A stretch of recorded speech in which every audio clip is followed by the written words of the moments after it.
A Sublime Vocação da Maternidade, por Walter J. Chantry.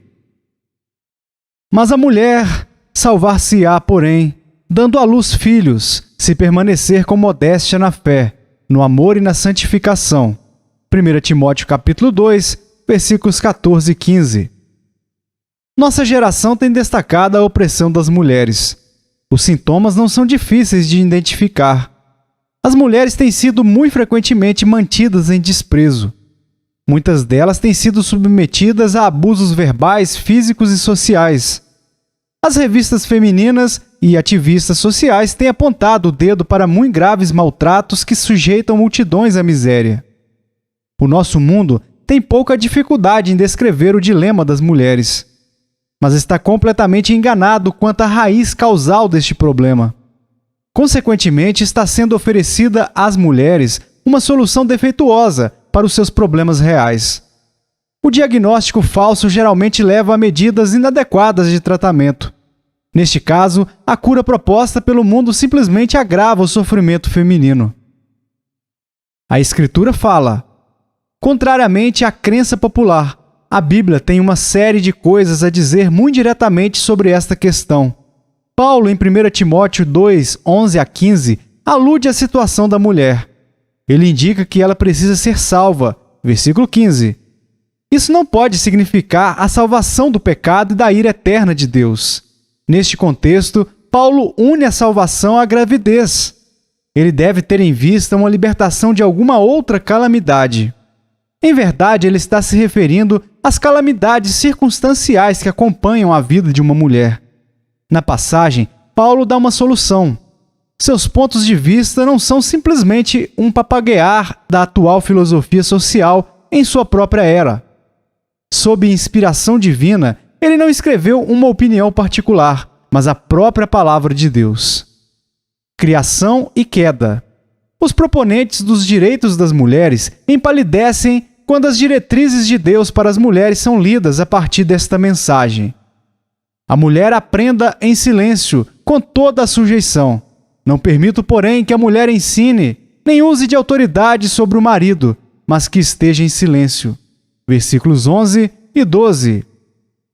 Essa é a causa do sofrimento da mulher. Eles nos dizem: ela tem sido sujeita ao homem. Temos que ir diretamente à fonte de sofrimento. Libere a mulher da dominação do homem. O apóstolo Paulo vigorosamente discorda disto. O problema da mulher não é sua posição social de subordinação ao homem. Este não é o problema dela. O apóstolo Paulo observa primeiro as razões pelas quais é esperada da mulher a plena submissão ao homem. Porque primeiro foi formado Adão, depois Eva. Versículo 13. O homem existia antes da mulher. A mulher foi tomada do homem. Esta primazia do homem em relação à mulher e a derivação da mulher em relação ao homem não foram detalhes incidentais da criação. Eles aconteceram intencionados para estabelecer a ordem social humana. A mulher foi feita para o homem. Gênesis capítulo 2, versículo 18. Ela foi formada para preencher a função de uma auxiliadora idônea para o homem. No paraíso, Eva encontrou a felicidade perfeita por um tempo em um papel que era o de apoiar o homem, em uma posição social em que era sujeita a ele. As dores de uma mulher, portanto, não são a consequência de sua posição social, mas um resultado direto da queda. A experiência de ser sujeita a um marido cheio de pecado não é idêntica à submissão sob o inocente Adão. É o pecado no homem que faz dele imprudente e abusivo em relação à mulher. O pecado na mulher gera descontentamento, mesmo com tratamento legítimo e ideal em seu verdadeiro papel. Satanás era a serpente que trouxe todo o ferrão de descontentamento à mulher. O apóstolo Paulo, então, lembra as mulheres sobre a história da queda e dá a razão para a maldição que elas sentem tão intensamente. E Adão não foi enganado, mas a mulher, sendo enganada, caiu em transgressão. Versículo 14. A Escritura não está aqui acumulando toda a culpa do sofrimento e confusão deste mundo sobre a mulher. Se alguém está sendo acusado, o homem é mais diretamente incriminado. Entretanto, Paulo espera que a mulher entenda a sua porção de responsabilidade na queda, que sempre desde então a atormentou. Adão não foi enganado. Isso não exime o homem de toda a responsabilidade nas tragédias que têm assombrado a raça humana. Adão entrou em vil rebelião contra Deus com os olhos bem abertos. Ele tomou o fruto de Eva sem falsas ilusões. Seu pecado foi o mais profundo. Ele transgrediu sabendo plenamente o que ele estava fazendo. Mas Eva foi enganada por Satanás. Ela fechou os olhos. Há, em geral, na constituição do sexo feminino, uma simplicidade confiante, que pode tornar-se ingenuidade. Essa característica se adapta perfeitamente a ela para o papel de auxiliadora do homem, assim como Deus havia designado. Há nessa diferença constitucional da mulher em relação ao homem uma beleza que define a feminilidade e é atraente aos homens. A principal razão do apóstolo Paulo para dirigir a atenção da mulher para sua decepção na queda não foi para embaraçá-la. Isso ocorreu para reforçar a necessidade de sua sujeição ao homem. A queda, com todas as suas consequências nefastas para a mulher, não surgiu de sua sujeição ao homem. O oposto é o caso. Quando ela abandonou seu papel de submissão a Adão e decidiu tomar a questão em suas próprias mãos, a queda chegou. Eva determinou conduzir o homem ao invés de segui-lo. Ela se tornou uma mulher sedutora em vez de uma auxiliadora, saindo daquele lugar que Deus lhe deu e se rebelando contra a ordem social instituída por Deus. Ela trouxe ao mundo e à feminilidade a ruína. Ela não é uma miserável vítima inocente das desolações resultantes. A mulher, sob a influência de Satanás, é a autora de todas elas. Seu inquieto desafio da autoridade do homem está no cerne da calamidade humana. A opinião deste mundo é que não deve haver distinção entre homem e mulher na ordem social. Se apenas a mulher fosse emancipada do jugo do homem, o seu sofrimento cessaria. Tal análise acusa a ordem da criação de Deus e suas diretrizes pós-jardim como os culpados da aflição da mulher. A palavra de Deus cita exatamente o oposto como a causa do seu problema. Esta não é uma questão meramente acadêmica. A libertação da mulher da opressão e sofrimento depende de encontrar medidas que corrijam a raiz do mal. Se a doença for alimentada em vez de combatida, o seu fim será duplamente terrível. A esperança da salvação. O apóstolo Paulo não abandona a mulher como uma indicação de que sua miséria é auto-infligida. A promessa é feita a partir do Altíssimo. Mas a mulher salvar-se-á. Versículos 14 e 15. Este não é um texto sobre a remissão dos pecados, mas a libertação do sofrimento e opressão relacionados com o pecado. A mulher triunfará sobre-a e sairá da miséria e maldição sob a qual ela é mantida pelas forças malignas. Mas como as mulheres salvar-se-ão? Por sua adesão a organizações militantes que exigem direitos iguais aos do homem? Provando que as mulheres podem atuar no mundo dos negócios, política, esportes e até mesmo no pastorado? Escapando de casa, onde ela estava sepultada em obscuridade e onde tantos males têm sido perpetrados por maridos abusivos? Nunca! Essa abordagem somente institucionaliza a sua rebelião contra a posição que Deus lhe deu. Seu caminho para a verdadeira salvação foi nomeado pelo Todo-Poderoso. É a maternidade. Salvar-se-á, porém, dando à luz filhos. Versículo 15. A primeira promessa evangélica foi dada antes que qualquer maldição fosse pronunciada sobre o homem ou a mulher. E a promessa maravilhosamente envolvia os meios da maternidade. E porém inimizade entre ti, a serpente, e a mulher, e entre a tua semente e a sua semente. Esta te ferirá a cabeça, e tu lhe ferirás o calcanhar. Gênesis capítulo 3, versículo 15.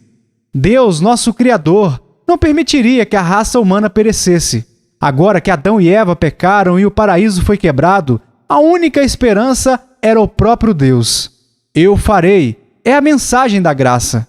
Um meio foi mencionado como curso instrumental de salvação das garras do diabo. Foi engravidar. A libertação vem não através de esforços de formação vocacionais do homem no mandato cultural, mas através da fertilidade da mulher. Como as mulheres estão erradas quando imaginam que a sua esperança está em imitar as carreiras dos homens, Enquanto elas abandonam a maternidade pelo escritório e pela fábrica, elas desprezam os meios cuidadosamente concebidos por Deus para quebrar o jugo do diabo e fugir das misérias que ele infligiu. É à mulher, não ao homem, que Deus atribuiu essa vocação. Mas a esperança não se identifica com sua habilidade política, sua perspicácia em negócios ou seu ativismo social. É na fertilidade. As mulheres atuais estão tão ansiosas para abandonar a mera maternidade para duplicar os trabalhos masculinos. Como é trágico quando a esperança que Deus deu à mulher e a toda a nossa raça está ligada à gravidez. É claro que a atenção central de Gênesis 3,15 está sobre uma semente da mulher, Jesus Cristo. Aquele que nasceu da judia, Maria, desferiu o decisivo golpe mortal na cabeça da serpente no Calvário. Ele comprou a salvação para todos os que são remidos. No entanto, mesmo antes de Cristo vir, uma semente piedosa da mulher foi estabelecida contra as forças satânicas. A fertilidade preparou o caminho do Senhor. Quando prestes a levantar líderes poderosos, Jeová, Deus, muitas vezes buscava peculiarmente mulheres capazes. Joquebede, a mãe de Moisés; Ana, a mãe de Samuel; a esposa de Manoá, mãe de Sansão, são exemplos eminentes. Através da fertilidade delas, o curso da história foi maravilhosamente alterado. Desde que Cristo veio, a semente piedosa leva o Evangelho a toda a terra para reunir os eleitos de Deus e apressar a volta de Cristo. Suscitar uma semente piedosa é ainda da mais profunda importância para a causa de Deus na terra. Adão viu imediatamente que a mais profunda obra de todos os tempos, a obra da graça de Deus, está diretamente relacionada com a maternidade. Apreciando o propósito de Deus, chamou Adão o nome de sua mulher Eva, porquanto era a mãe de todos os viventes. Gênesis capítulo 3, versículo 20. Hoje, por meio de anticoncepcionais e abortos, as mulheres podem evitar o incômodo de ter filhos. Utilizando esses recursos, elas estão livres para procurar o que elas acham que são chamados mais nobres e mais elevados. Que alívio para as forças das trevas! Nada esmaga a causa do pecado como a fertilidade piedosa. A verdadeira maternidade. É óbvio que mais se entende por fertilidade do que o processo físico de conceber carregando uma criança no ventre e trazê-la ao mundo, mas os cuidados maternais que estão envolvidos na criação desta nova pessoa.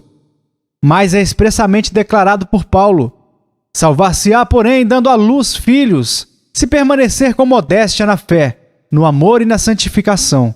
1 Timóteo 2, 15. A maternidade consciente não pode seguir o padrão egoísta de ter um filho somente para mandá-lo o mais rapidamente possível a uma creche. É claro que, às vezes, isso é essencial para a sobrevivência, mas em outros momentos isso é produzido por um interesse egoísta, de uma carreira própria ou na aquisição de mais riqueza. As mulheres querem continuar fazendo coisas mais emocionantes. Esta visão baixa da tarefa da mãe é prejudicial à igreja. Muitos são salvos e que vieram de lares em que os pais não cuidam de seus filhos. Estes viveram vidas úteis para o Senhor, mas a maioria dos grandes servos de Deus que desferiram os golpes mais poderosos contra o reino de Satanás foram criados em lares estáveis. É quase sempre uma mãe que faz com que ele seja estável. Hoje nada pode substituir o cuidado e treinamento de uma mãe fiel. Aqueles que não têm essa bênção em sua infância carregam um fardo por toda a vida. Cicatrizes emocionais e falhas de caráter devido à negligência da mãe são desvantagens em servir ao Senhor. Mesmo a graça na conversão não elimina essas tendências. Nosso mundo expõe seus produtos diante das mulheres. Olhe para o dinheiro que você pode ganhar. Um cheque de pagamento é uma recompensa imediata e tangível pelo trabalho. Olhe para a influência e o respeito que você pode merecer por uma carreira de sucesso. A diversão e emoção no mundo do trabalho, o estímulo social de pessoas interessantes, a emoção das viagens, o glamour da atenção dos outros, os desafios intelectuais e assim por diante. Mas na realidade, estes muitas vezes revelam-se as bugigangas da feira das vaidades. Deus atribuiu uma obra mais nobre para a mulher do que simplesmente um paralelo às atividades do homem. Não há uma pessoa mais miserável no mundo do que a mulher que tem tudo isso junto nos negócios, mas cuja família foi negligenciada.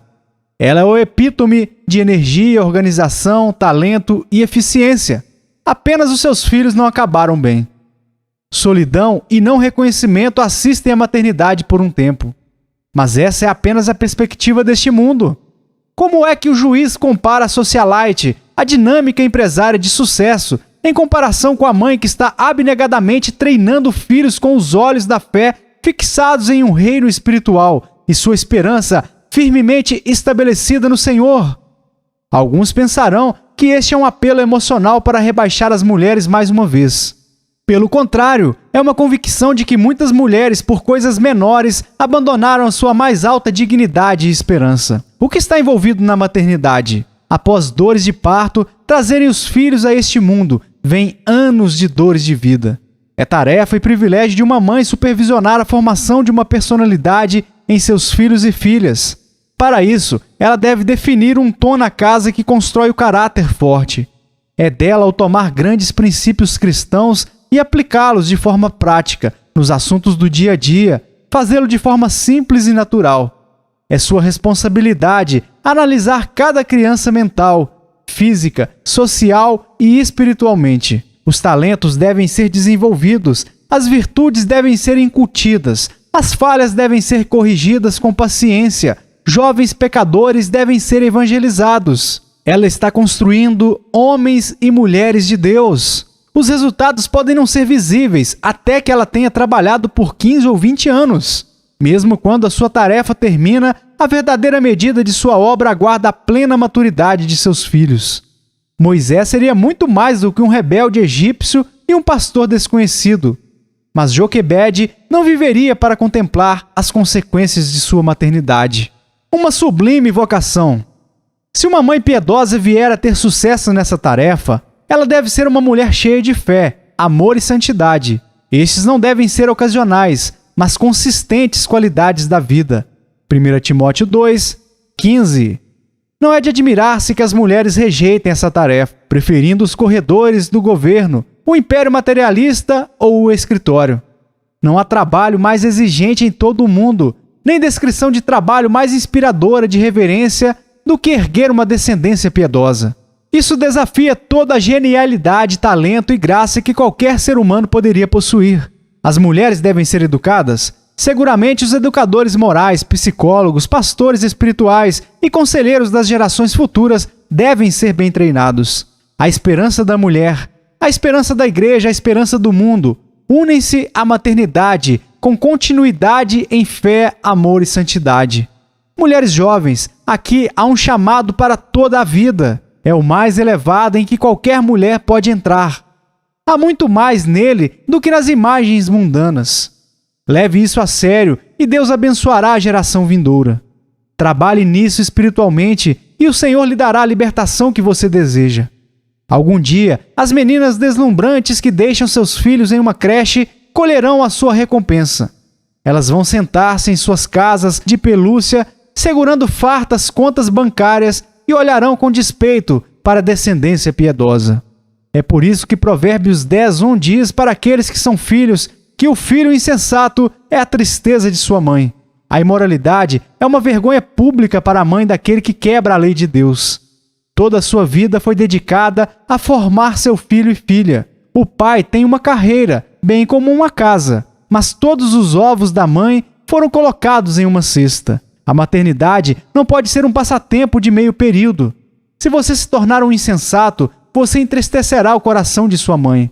As mulheres piedosas não vivem para beijos e pequenos presentes agradáveis, mas para que vejam seus filhos caminhando com o Senhor em justiça.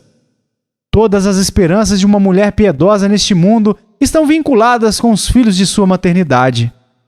Sinais de esperança. Um dos sinais mais encorajadores em nossa época é um número crescente de mulheres jovens que aspiram ser piedosas. Elas são sérias sobre a maternidade. Elas têm ordenado as suas prioridades biblicamente e já demonstram os traços de fé, amor e santidade. Mas elas seguirão sob ataques ferozes. A literatura feminista as menosprezará, como se não estivessem fazendo nada de significativo. Como montes de sacrifícios, as tentações aumentarão, para que caiam com o sistema mundano. Homens jovens, para que sigam ao Senhor plenamente, a vossa esposa terá que ser lembrada de que você compartilha a sua perspectiva por agradar a Deus por meio da criação de uma família. Vocês devem fazê-la saber que vocês a admiram por seus labores na maternidade. E as igrejas devem combater a enxurrada de propaganda mundana. Elas devem manter continuamente o ideal bíblico do serviço de mulheres a Deus e à humanidade durante o parto e a continuidade na fé, amor e santidade. No devido tempo, mães fiéis terão o selo da bênção de Deus sobre os seus labores.